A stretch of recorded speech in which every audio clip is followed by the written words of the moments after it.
আসসালামু আলাইকুম, সবাই কেমন আছেন? আশা করছি ভালো আছেন।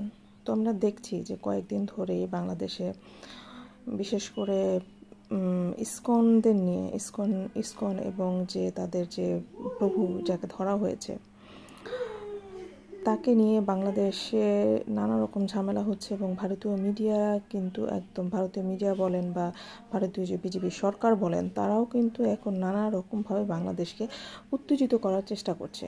এটা নিয়ে আসলে কিছুটা আলোচনা করার দরকার, সেজন্যই আজকে এসেছি।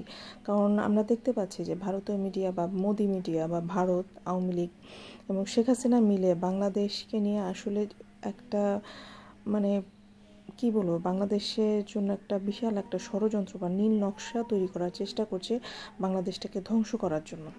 তো আমরা দেখেছি যে 2 দিন আগে চট্টগ্রামে চিন্ময় কৃষ্ণ দাসের যে ছিল, শুনানি ছিল, যেখানে তাকে জামিন নামঞ্জুর করে দেওয়া হয়েছে। সেখানে কিন্তু ইসকনের লোকজন এসে বা চিন্ময়ের যে যারা এসে তারা কিন্তু সেখানে অনেক পরিমাণে গ্যাঞ্জাম করেছে, মারামারি করেছে, হাতাহাতি করেছে এবং সেখানে একজন সরকারি মুসলিম একজন উকিল সাইফুল ইসলামকে প্রকাশ্য দিবালোকে তাকে কুপিয়ে হত্যা করা হয়েছে।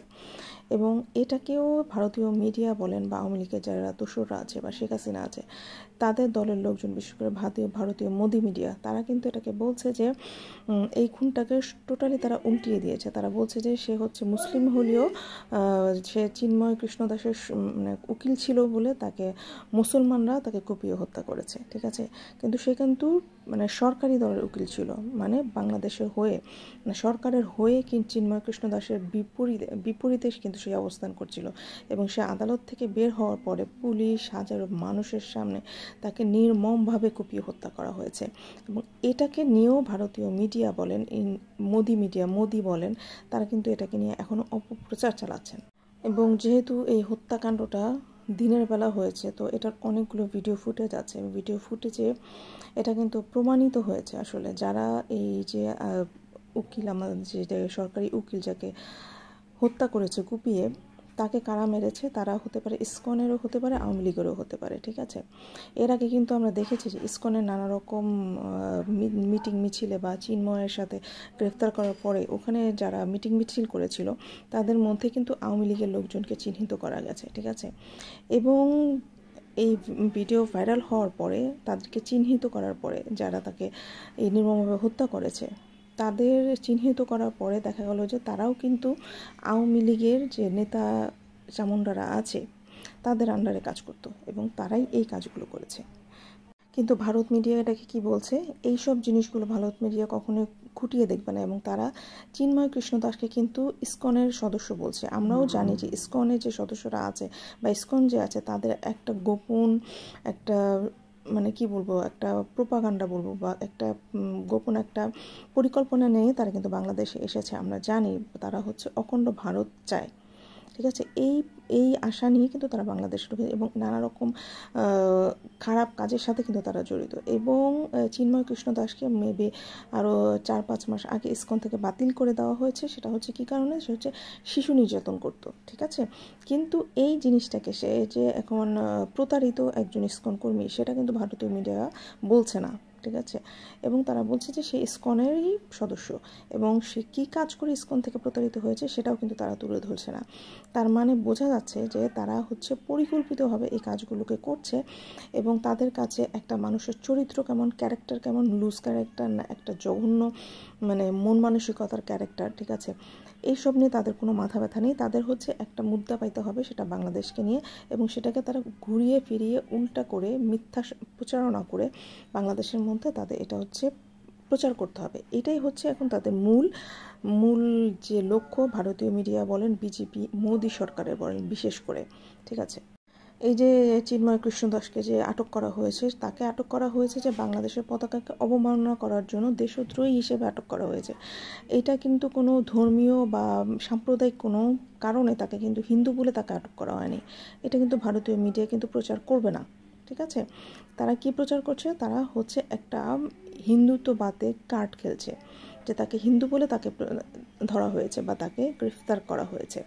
এবং ভারতীয় এই সব মিথ্যা প্রচারণার ক্ষেত্রে বাংলাদেশের থেকে কিন্তু বাংলাদেশের সরকারের পক্ষ থেকে কিন্তু খুব কড়াভাবে এটার কিন্তু প্রেসের মাধ্যমে কিন্তু জবাব দেওয়া হয়েছে, লিখিতভাবে তাদেরকে বলা হয়েছে যে ভারতীয় যে মিডিয়াগুলো প্রোপাগান্ডা চালাচ্ছে বা মিথ্যাচার করছে বা মিথ্যা সংবাদ চালাচ্ছে, এবং যেটা সত্য সেটাকে সেইভাবে না করিয়ে উল্টাভাবে ধর্মীয় একটা দাঙ্গা লাগানোর জন্য, বাংলাদেশে হিন্দু মুসলিম দাঙ্গা লাগানোর জন্য তারা যে কাজগুলো করছে, এটাকে তারা বন্ধ করতে বলেছে বাংলাদেশের সরকারের পক্ষ থেকে। ঠিক আছে, কিন্তু ভারত কিন্তু এটার বিপক্ষে কোনো রকম, বা মোদী সরকার, বিজেপি সরকার এটার বিপরীতে কোনো কিন্তু এখন পর্যন্ত কোনো বয়ান দেয়নি বা কোনো কিছু উল্টা জবাব বা অ্যান্সার তারা করেনি। তাহলে এটা সাফ বোঝা যাচ্ছে, এবং এখন পর্যন্ত ভারতীয় মিডিয়াগুলো মিথ্যা প্রচারণা চালিয়ে যাচ্ছে এই যে চিন্ময়ের গ্রেফতারকে নিয়ে।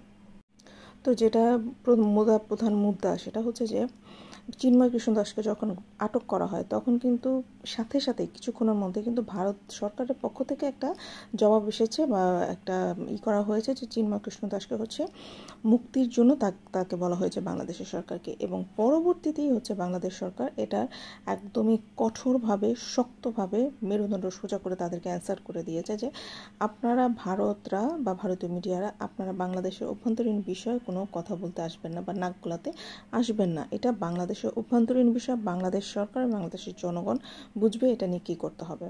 আমরা যদি অতীত ঘাঁটি যে শেখ হাসিনা যে 15-16 বছর যে রাজত্ব করে গেল, ভারতের দাসী হয়ে যে বাংলাদেশকে চালালো, বাংলাদেশে মানুষের ওপরে এত নির্যাতন অবিচার করা হয়েছে, তখনও কেউ যদি ভারতকে বলতো যে হাসিনা যে এইসব অত্যাচারগুলো করছে মুসলিম, আমাদের অনেক দেখছি হাজার হাজার আমাদের যে মুসলিম নেতারা আছে বা মুসলমান যে হুজুররা আছে তাদেরকে কিন্তু মানে ডিজিটাল আইনের সে নতুন একটা আইন সৃষ্টি করেছিল, ডিজিটাল আইন।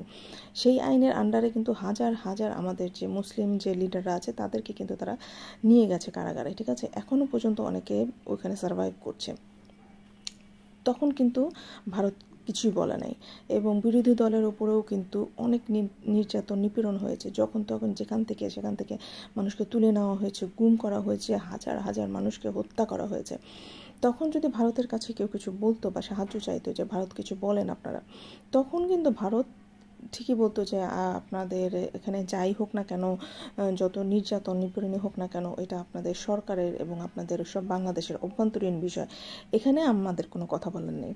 কিন্তু এখন সেই পোল্টিবাজ ভারত, মানে এই যে পোল্টিবাজ যে তারা, এই পোল্টিবাজ ভারত এখন মানে 5ই আগস্টের পর থেকে তারা হচ্ছে সম্পূর্ণ বাংলাদেশের সব কিছু নিয়ে তাদেরকে মাথা ঘামাতে হবে। ঠিক আছে, বাংলাদেশের নিউজ ছাড়া তাদের কাছে আর কোনো নিউজ নেই। এবং বাংলাদেশে বারবার 5ই আগস্টের পরে ভারতীয় যে রয়ের এজেন্টরা আছে এবং আওয়ামী লীগের যারা আছে, যারা এখনও চিপা চাপা দিয়ে বের হচ্ছে, তারা কিন্তু 5ই আগস্টের পর থেকে নানানভাবে তারা হচ্ছে আনসার লীগ, তারা হচ্ছে রিক্সা লীগ, মুসলিম হিন্দু বিরোধী লীগ, তারপরে হচ্ছে আমাদের ছাত্রদের মধ্যেও অনেকে দেখেছি নানাভাবে তারা ঢুকে যাওয়ার চেষ্টা করেছে। এই সব কিছু মিলিয়ে ঠিক আছে তারা নানা রকম আফসোস লীগ, এবং এখন আমি যেটা বলি যে ফেসবুক লীগ হিসেবে তারা হচ্ছে এখন প্রকাশ করছে নিজেদেরকে। ঠিক আছে, এইভাবে তখন ভারত কোনো কিছু বলেনি, কিন্তু এখন ভারত মরিয়া হয়ে উঠেছে বাংলাদেশকে নিয়ে। কী কারণে মরিয়া হয়ে উঠেছে?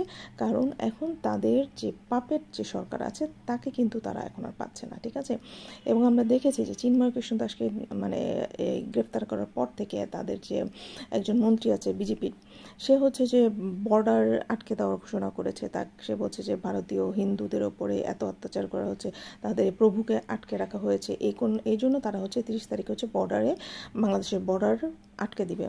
তো ভাই আটকে দেন না, আমি বলি আটকে দেন।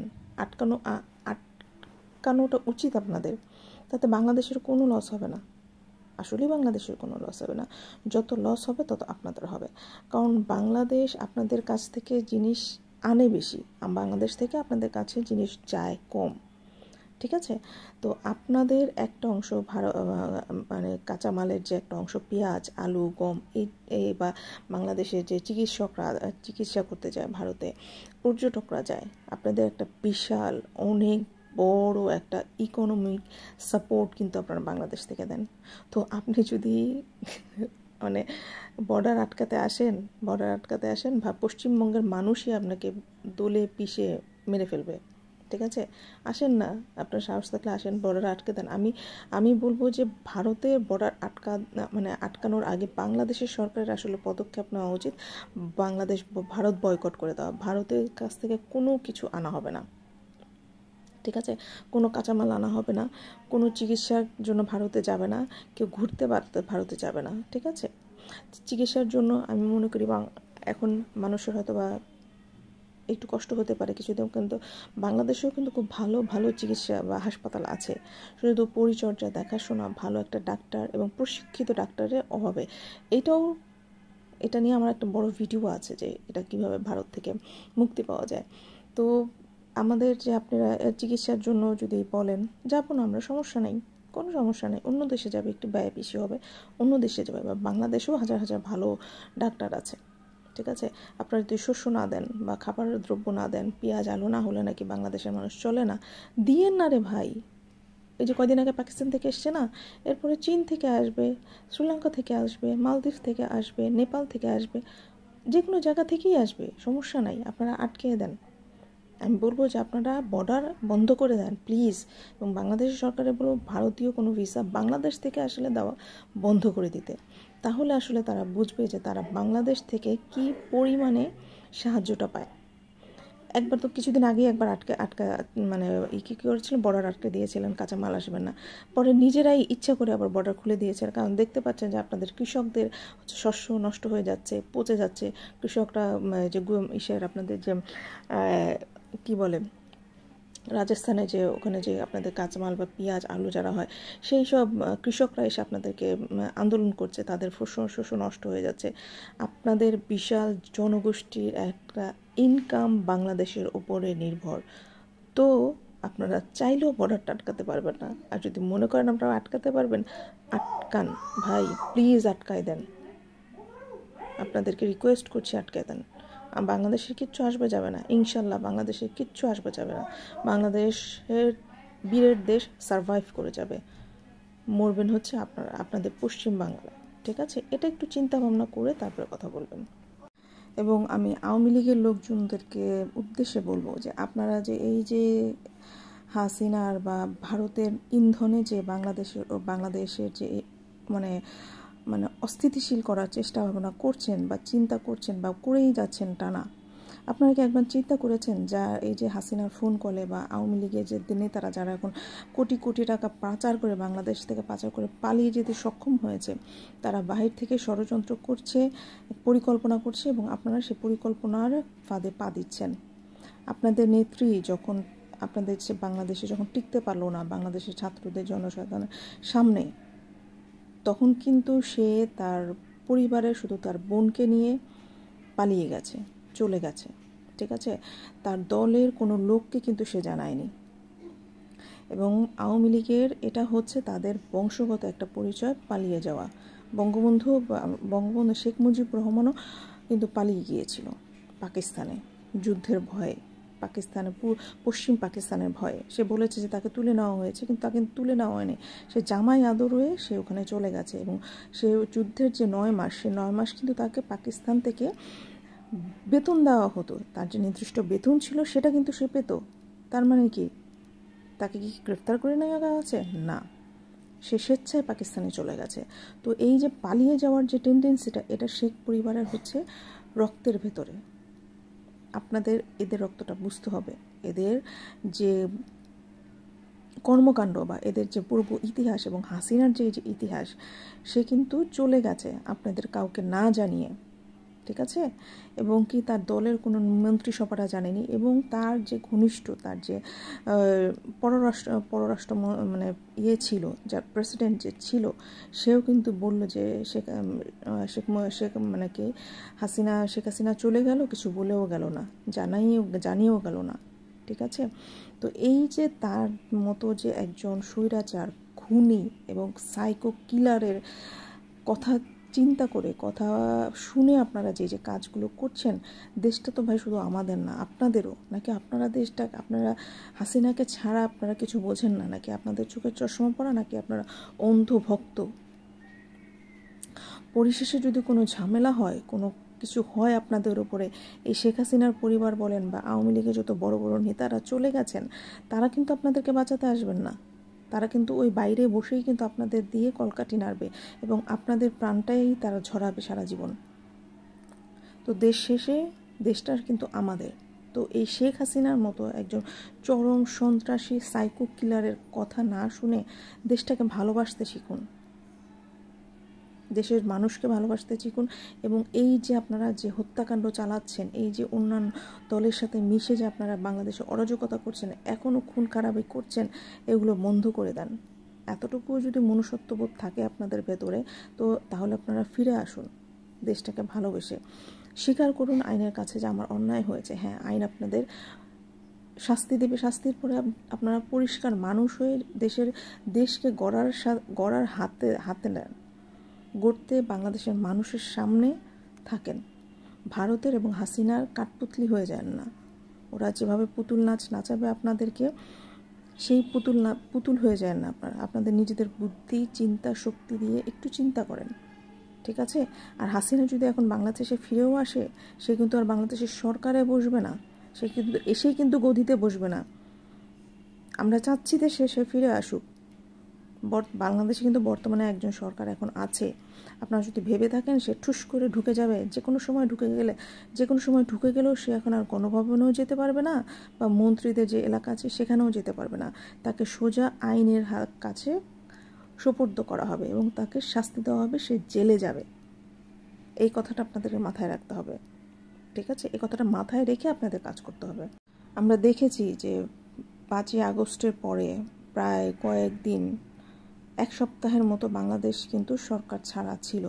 তখন কিন্তু বাংলাদেশে অনেক কিছু হয়ে যেত, সাম্প্রদায়িক দাঙ্গা হয়ে যেত, অনেক মানে খুনাখুনি হয়ে যেতে পারতো, চুরি ডাকাতি ছিনতাই অনেক কিছু হতে পারতো। কিন্তু বাংলাদেশের মানুষকে হ্যান্ডস আপ, বাংলাদেশের মানুষ এতটা পরিমাণে ভদ্র বা এতটা পরিমাণে সহনশীল, তারা বাংলাদেশটাকে নিজের মনে করে নিজে হাতে তুলে নিয়েছে সবাই, যাতে বাংলাদেশে কোনো রকম অরাজকতার সৃষ্টি হতে না পারে, ঠিক আছে? অনেকেই কিন্তু চেষ্টা করেছিল, অনেকেই চেয়েছিল অনেক কিছু করার, কিন্তু কিছু হতে দেয়নি কিন্তু বাংলাদেশের মানুষ, বাংলাদেশকে সত্যিকারে যারা ভালোবাসে। তো এইটা আপনাদের মাথায় রাখতে হবে। তো মুদ্রা কথা যেটা হচ্ছে যে বাংলাদেশে এখন যে ভারত এবং শেখ হাসিনার যে দোসররা যে বাংলাদেশে যে অস্থিতিশীলতা তৈরি করার চেষ্টা করছে বাংলাদেশকে ধ্বংস করে দেওয়ার জন্য, ঠিক আছে? অলরেডি 15 বছরে বাংলাদেশকে লুটপাট করে শেখ হাসিনা কিন্তু কিছুই রাখেনি বাংলাদেশের। সেই জায়গাটা থেকে বাংলাদেশ আস্তে আস্তে রিকভার হবে ইনশাল্লাহ। কিন্তু সেই সময়টা কিন্তু শেখ হাসিনা বলেন, ভারত বলেন, বিশেষ করে মোদি সরকার, বিজেপি বলেন, তারা কিন্তু এটাকে হতে দেবে না। তারা কিন্তু তাদের নীল নকশা কিন্তু সব সময় চালিয়ে যাবে বাংলাদেশকে অস্থিতিশীল করে রাখার জন্য, এবং বাংলাদেশকে টুকরো টুকরো করে বাংলাদেশের ধর্মীয় দাঙ্গা, বাংলাদেশে হচ্ছে জাতীয়তাবাদী দাঙ্গা, বাংলাদেশে কিন্তু অনেক জাতির লোক আছে, বিশেষ করে চিটাগং সিলেট ওই সাইডে, এইসব জাতীয়তাবাদী দাঙ্গা তৈরি করে যেটা হচ্ছে ভারতের রাজনীতির মূল মন্ত্র, মোদিময় রাজনীতি, ধর্মীয় রাজনীতি করা মোদি সরকারের, সেটাকে করে কিন্তু তারা, এবং ওখানে এখন শেখ হাসিনা আছে, বাংলাদেশের প্রতিত সরকার শেখ হাসিনাকে তারা ওখানে আশ্রয় দিয়েছে, প্রশ্রয় দিচ্ছে, ঠিক আছে? তারা কিন্তু বাংলাদেশকে ধ্বংস করে দেওয়ার জন্য প্রতিনিয়ত চেষ্টা চালাচ্ছে। এবং আমি একটা জিনিস বলবো, সেটা হচ্ছে যে আমাদের যারা হিন্দু ভাইয়েরা আছে বা অন্য ধর্মের ভাইয়েরা আছে, তারা আসলে কেন বলছে না, তারা আসলে কার ভয়ে কথা বলছে না? আপনারা তো সত্যিটা জানেন, আপনারা তো জানেন যে বাংলাদেশে কি হয়েছে।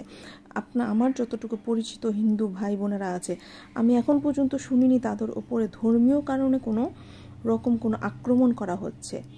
ভারতীয় মিডিয়া বলেন, মোদি বলেন, তাদের সংসদে বসে তারা কিন্তু এগুলোর খোলা জোর গলায় প্রচারণা করছেন।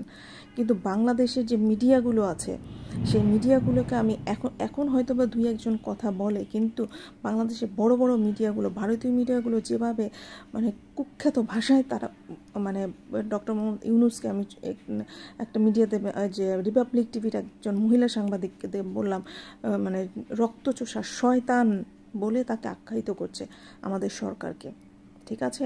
তারা যে কতটা অসভ্য জাতি, তাদের সরকার যে কতটা অসভ্য, বর্বর, নোংরা জাতি তারা, ঠিক আছে।